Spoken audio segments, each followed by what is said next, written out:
नमस्कार मित्रों। जय श्री राम। ओम नमः शिवाय। मित्रों, जब हम वर्ग कुंडलियों में जाते हैं तो हमें कई सारी कुंडलियाँ, षोडश वर्ग कुंडलियाँ मिलती हैं, जिसमें सबके अपने अपने अलग अलग महत्व होते हैं। जैसे यदि शिक्षा को देखना है तो चतुर्विंशांश कुंडली में जाना होता है। व्यवसाय को देखना है तो दशमांश कुंडली में जाते हैं। बच्चे के बारे में जानना है, सप्तमांश कुंडली में जाते हैं। उसी तरीके से यदि माता पिता के बारे में जानना है कि माता पिता किस नेचर के हो सकते हैं, तो हमें द्वादशांश कुंडली पे चर्चा करनी होती है। जैसा कि नाम से स्पष्ट है, द्वादश यानी कि 12। इसमें जो है 12 द्वादशांश होते हैं। एक द्वादशांश जो है 2 डिग्री 30 मिनट का होता है।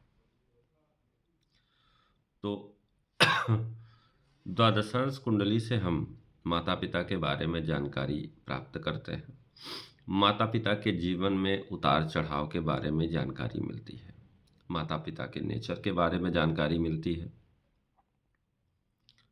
तो जैसे कि देखें कि अगर हम देखें तो जो गणेश द्वादशांश होता है, यानी कि प्रथम, पंचम और नवम। प्रथम द्वादशांश जो है वो गणेश द्वादशांश होता है, पंचम और नवम भी।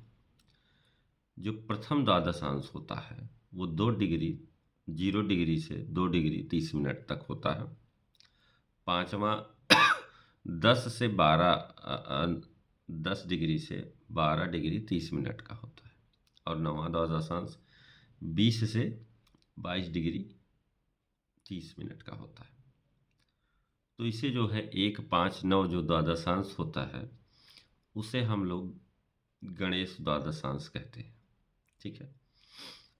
तो इससे क्या कह सकते हैं, आने वाले कष्टों को, क्योंकि गणेश जो है विघ्नहरण है, मंगलकरण है, तो आने वाले कष्टों को दूर करने वाला द्वादशांश कहा जाता है गणेश द्वादशांश को।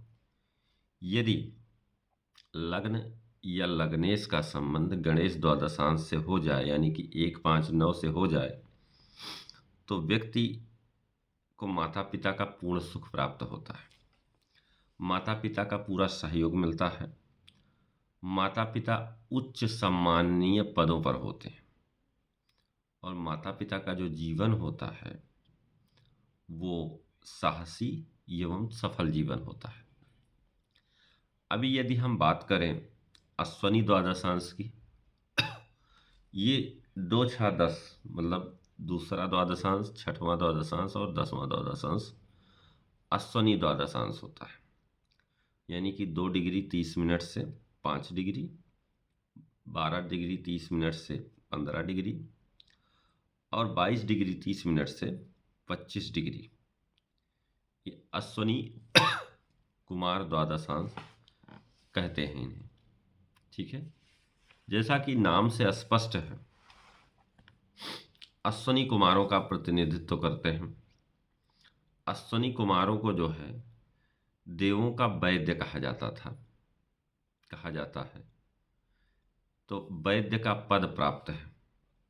उसी प्रकार यदि ये इन द्वादशांशों में स्थिति बनती है तो ऐसे लोगों के माता पिता जो है उनके जीवन में या उनके नेचर में वैद्य के गुण देखे जाते हैं, डॉक्टर के गुण देखे जाते हैं, है ना।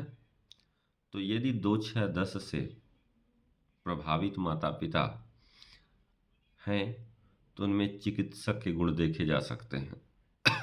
वो एक अच्छे सलाहकार हो सकते हैं, अच्छे विद्वान हो सकते हैं। इससे प्रभावित माता पिता में वैद्य के गुण, पशु चिकित्सक या फिर टेक्निकल स्वभाव के, तकनीकी स्वभाव के हो सकते हैं।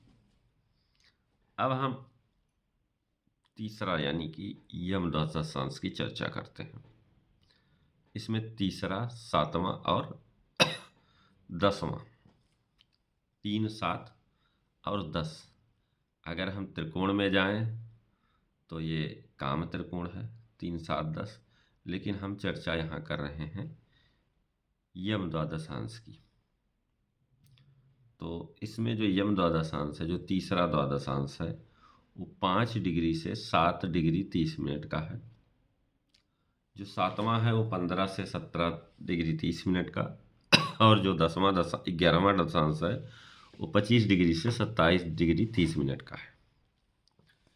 ये जो द्वादशांश है, कर्मों के आधार पर फल की प्राप्ति इससे देखी जाती है। यम नियम से चलकर सही मार्ग पर जो लोग चलते हैं उनके फलों को देखा जाता है। यदि यम द्वादशांश का संबंध लग्न या लग्नेश से हो जाता है तो ऐसे लोगों के जो माता पिता होते हैं वो अनुशासन प्रिय होते हैं। बच्चों को अच्छी शिक्षा देते हैं और पूरे ज्ञान को देते हैं। जातक एथिक्स के नियम प्राप्त करता है अपने माता पिता से, नीतिपरक नियमों का ज्ञान करता है अपने माता पिता से। अब अगर हम बात करें सर्प द्वादशांश की, तो ये जो द्वादशांश है, सर्प द्वादशांश जो है चौथे, 8वें और 12वें भाव से संबंधित है। यानी कि 7 डिग्री 30 मिनट से 10 डिग्री तक ये चौथा द्वादशांश आता है। 17 डिग्री 30 मिनट से 20 डिग्री तक यह 8वां द्वादशांश आता है, और 27 डिग्री 30 मिनट से 30 डिग्री तक ये 12वां द्वादशांश आता है। यानी कि 4, 8, 12 द्वादशांश जो है सर्प द्वादशांश है। सर्प क्या है? सर्प का गुण अगर हम देखें तो सर्प धीरे चलता है या तेज चलता है? तो आंसर होगा तेज चलता है। तेज चलने वाला, विषधारी और पकड़ मजबूत होती है। ऐसे लोगों की जो पकड़ होती है वो मजबूत होती है। ऐसे गुण माता पिता में देखे जाते हैं जातक के। यदि लग्न या लग्नेश का संबंध सर्प द्वादशांश से हो जाए तो माता पिता का जो स्वभाव होता है उग्रता वाला होता है, तेजस्विता वाला होता है और प्रतिशोधी स्वभाव का होता है। मतलब आक्रमणकारी स्वभाव होता है, बदला लेने की प्रवृत्ति होती है। भाषा में इनकी कटुता होती है। थोड़े से ही वो इनको वो करिए, वो बहुत तेजी से क्रोधित हो जाते हैं, अग्रेशन हो में आ जाते हैं। जातक लड़ते हुए अपनी राह बनाता है और धीरे धीरे ही सही लेकिन अपनी मंजिल को प्राप्त करता है। तो ये तो जो द्वादशांश की बात हो रही थी, ये तो हुए द्वादशांश, सारे द्वादशांश पर चर्चा हुई। चूँकि ये जो द्वादशांश हैं इससे माता पिता के बारे में जानकारी मिलती है।